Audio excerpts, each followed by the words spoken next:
Business Brain, episode 702 for Wednesday, November 19th, Women's Entrepreneurship Day 2025.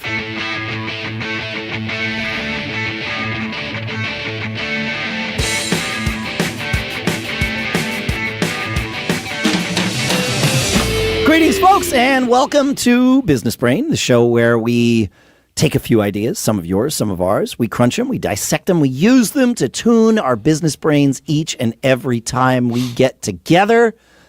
Sponsors for this episode include PAKA. If you go to go.pakaapparel.com/brain and you put both a PAKA hoodie and the socks in your cart, you get the socks for free because you're using code BRAIN. We'll talk more about that in a little bit. And also, surfshark.com/businessbrain or code businessbrain at checkout gets you 4 extra months of Surfshark VPN. We'll talk more about both of those in a little bit. For now, here in Durham, New Hampshire, I'm Dave Hamilton.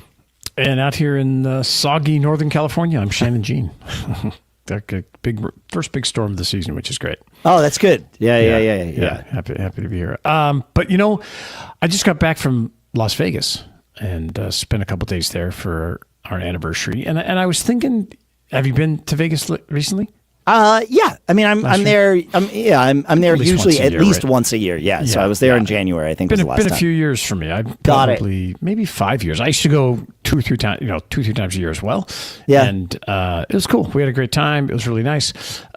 2 bits of information that I thought were interesting. One was just a quick tip is to have a discussion at the front desk as you're checking in, and be sure to mention that you're there. If you're there with your spouse, be sure to mention it's your anniversary, because magical things tend to happen when the front desk person hears you say that. So it was great. A lot of magical things happened after we mentioned that word. So I just thought that's an interesting hack. And it's directionally true. Yes, you're celebrating. This is an anniversary year for me and Lisa too. Yes, that's exactly right. Right. So I thought that was good. But one of the other things, it was great because I got to disconnect, have some great discussions with my wife and chat without any other interruptions, which is so valuable, right? Traveling together, it really, Yeah. And one of the things that the takeaways I had is that often I think people, and when I say people, I mean me, don't. I know what you meant. Yeah. You know what I meant. Don't speak up in a particular situation because they don't think they have a solution, right? And it just a reminder that I was reminded of this several times on this trip, that you can add a lot of value without having a solution. Yeah. And I just started thinking more about it. And I had a call this morning, the same thing with a client. And I was like, man, I don't know what to tell this guy. As far as like, how do I solve this problem for this person? Or I did not have it. But we spent an hour on a call, and it was super valuable for him. He told me it was, because it kind of helped the mental thought process. Thought process. Yeah. Well, I mean, we had the same thing on between you and me here, but it happened in public in a sense. I got back from South by Southwest after having had this moment thinking about you, like while I was just sort of decompressing between bands, that you were so excited about having your consulting clients. Yeah. And I get that. I mean, they were paying you, and this is all great, but I know what the consultant trap is like, and we talked about, and so it was like, oh my God, Shannon's going to fall into the consultant trap, but I didn't have an answer, so I almost didn't bring it up with you. Yeah, and even before I did, I asked you. I said, look, I'm gonna bring something up today that I'm not sure is gonna, like, I don't know that you're gonna be okay with it. I don't know that it's gonna be good content even. But I think I want to do this. And you're like, yeah, of course. Yeah. We've been doing this. We've known each other for a long time. And you're like, okay. I just said, trust me, essentially. And we didn't have an answer. We just talked about the consultant trap.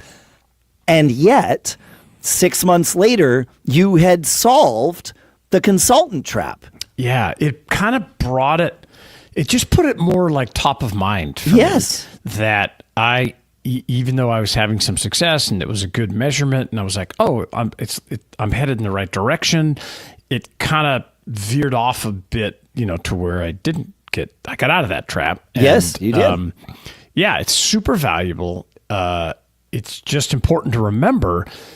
And I just think many people just stay quiet because they're like, well, I don't know how to solve that. So I do. I mean, I do too. It's a natural thing. It's like, I'm so used to being the person that solves problems that identifying problems feels like it's not adding value. And yet, done the right way, done, productively, constructively, I guess is really the term.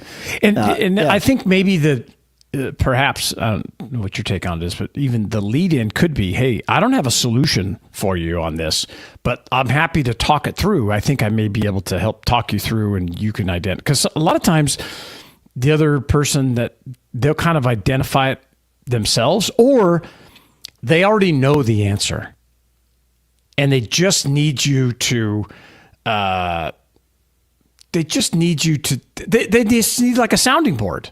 You know what? As we're having this conversation here, I'm realizing that the topic that we're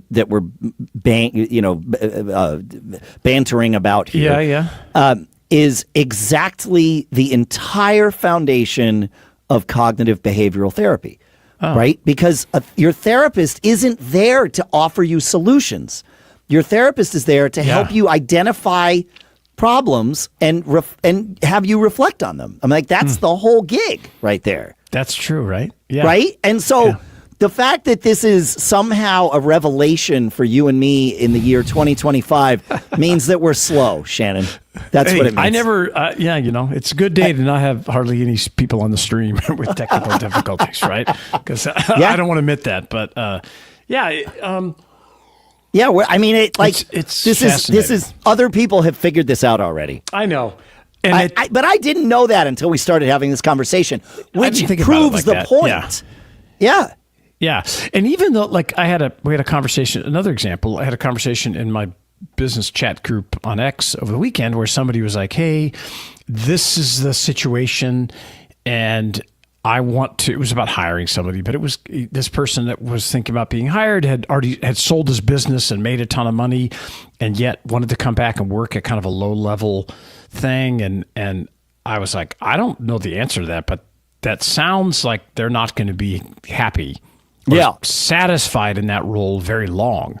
So, just kind of hashing it out and then letting them, I think, like I said, this person already knew the decisions. Like, I'm not going to hire this person for that, but needed somebody to maybe just go back and forth. It's coaching, therapy, whatever term you want to apply to it. Yeah. It's definitely what happens. I mentioned that I've been seeing that strawberry.me coach too. Oh, yeah. And it's the same kind of thing. I mean, he'll sometimes have like, well, have you ever tried this? But it's always framed that way. It's never, here's what you will do next. No, it's like, that's correct. Yeah. That's correct. It's interesting. So it's just kind of interesting. I love your take on it. Feedback@businessbrain.show. Maybe you've been doing this for years, and like Dave said, we're just slow. It's okay. I mean, we can't know everything. No way. That's why we do this show. It's so that we can have revelations like this and share them, and maybe everybody gets that benefit. But maybe the takeaway from this is, make sure you do have a peer group or at least someone that you can talk with about your business. Yeah. Because that's where the value is. Yeah, I want to do a whole episode on peer groups. I have it on my list because it is. Yeah. It's so basically, but it's so powerful. So powerful, yeah. All right, we have. I want to talk about lifestyle businesses, Shannon, and maybe in a negative light, which is new for us because you and I are like kings of lifestyle businesses. Yep. And that's not a bad thing. So we're going to do that. The next thing that we're going to do is I want to talk about our sponsors. I think. And running a business today means that you're online all day, everywhere, on every device. And every time you do that, somebody out there is trying to track, profile, or snoop on what you're doing. That's why I've been digging into our sponsor, Surfshark, a virtual private network, a VPN, that basically builds you a private encrypted tunnel on the internet so that all your activity stays private. and protected. It's yours. Think of it like walking around the digital world with an invisibility cloak, but one that doesn't require a Hogwarts tuition bill. And especially during Cybersecurity Month, this stuff matters.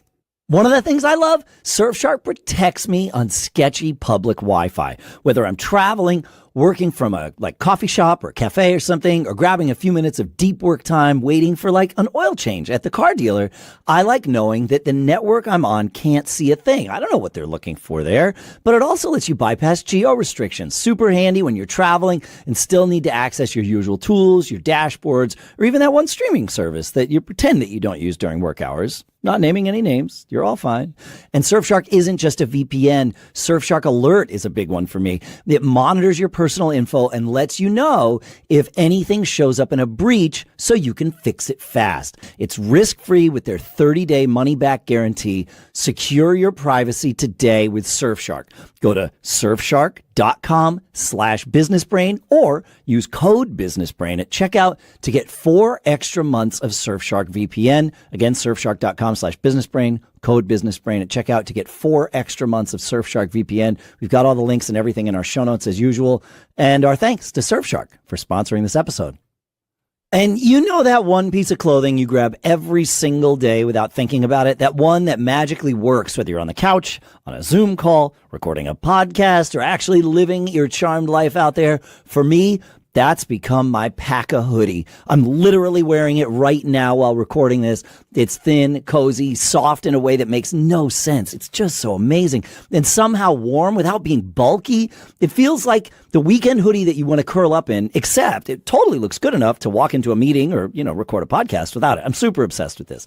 PAKA makes performance apparel from alpaca fiber. Softer than cashmere, warmer than wool, breathable, durable, and handcrafted in Peru. Each hoodie has the artisan's name stitched inside. And the thermal-regulating whole thing, it's real. Cold day, warm. Warm day, somehow breathable and cool. I wore it to a party at my dad's house, and they have these socks. Folks, those PAKA socks are awesome. Toasty, comfy, odor-resistant, moisture-wicking, and come with a lifetime guarantee. Socks with a lifetime guarantee. Isn't that the greatest plot twist in apparel history? If you've been thinking about upgrading your hoodie game, this is the sign. Actually, consider this me waving a giant alpaca-shaped flag saying, do it now to grab your PAKA hoodie and get a free pair of their alpaca crew socks. Head to go.pakapparel.com/brain and use our code BRAIN. That's go.pakapparel.com/brain and enter code BRAIN.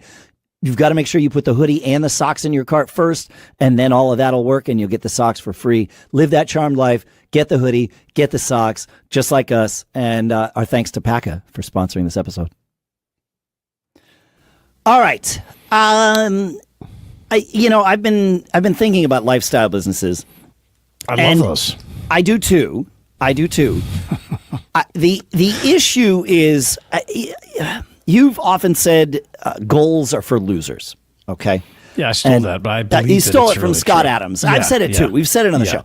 Yes. And the point of it is, at least when I say it, what I'm trying to communicate is when you have a goal, you put all this energy into hitting it, and then you get there and you have nothing beyond you. Yes. And therefore your momentum can stop, slow down, ease. You're not as driven because you've already hit the goal.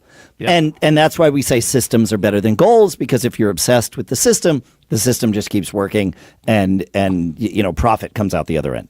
Yes. In theory. Ideally, yes. Ideally, yeah, it doesn't always work that way. But that's why we say those things, or at least that's why I say those things.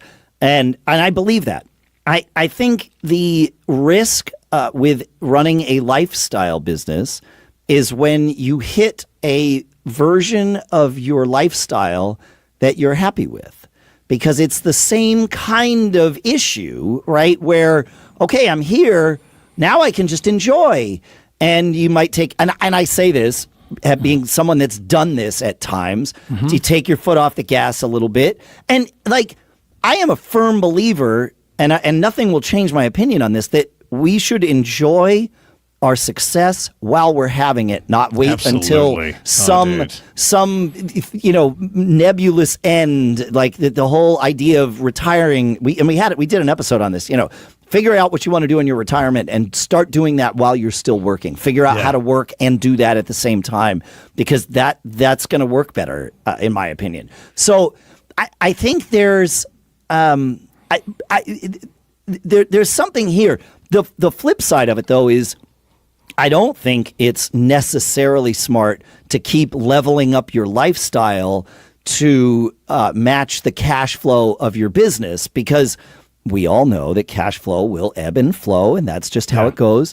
And you don't, you want to find that lifestyle where you are comfortable and you don't need to just like keep it leveling up and getting it, okay, well, I have a, 5,000 square foot house. Now I need a 10,000 square foot house, and I need 6 cars instead of 3 cars.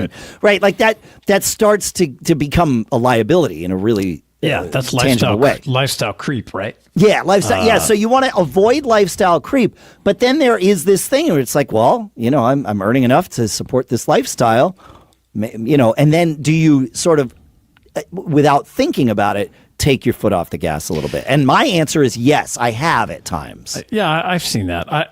I've done it too, and I do agree that we're all in the simulation for some amount of time that we don't know how long we will be, right? That's right. And so, like that book,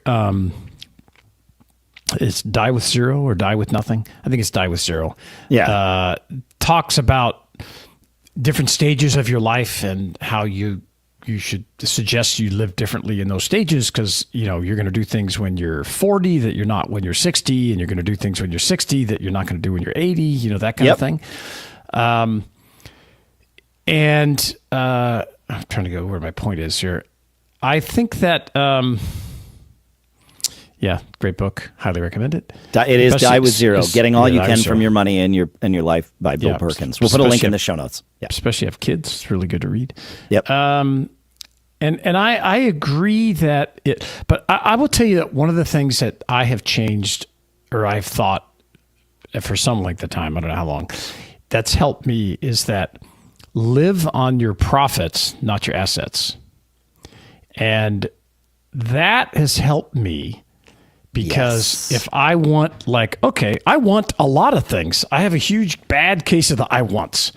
I want a new truck all the time. I want another house. I want an ocean property. I want a mountain property. I have turned the I wants into a motivator for me. Right. And yes, you can criticize my materialistic whatever, but I want stuff. And I want to also experience stuff. I want to go places. I want to see concerts. And I don't like to go to concerts with crummy seats. I'm just not going to go. I would rather sit where I want to sit and pay the price. So if thinking along the lines of, okay, I want to pay with profits. It's kind of like the rich dad, poor dad thing. Right. Where, if for me to get that next thing, to experience that next thing that may cost more money, I have to generate the profit to pay for it. And so I start to look at, and that helps me and my family not get that lifestyle creep. Right. As much. This is fascinating, because I mean, I did not come into this with an answer, right? But I wanted to identify this problem. But I am the same way. I like, my natural instinct is only fund my life with profits. Of course. And and then sometimes I look, it's like, well, I mean, I could just, I don't need profits. You could. I could. Yeah, but could. It's like, no. That's that conservative thinking. Cash flow is king. Cash flow is king. So cash flow is king. If you want something that's, $10,000, or you want to buy $1,000 concert tickets, great. More power to you. What will generate that $1,000 for you, or that $10,000 for you? That's the way. Yeah. It helps keep me in check, because, I don't get too nuanced into it, but asset rich is one thing.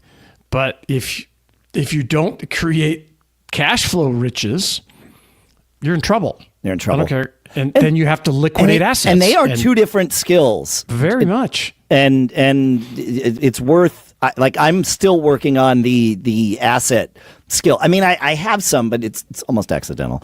Like, you know, yeah. It's like, you know. It's harder to, in my life, I've seen that it's tougher to accumulate big assets without big payouts. Yeah.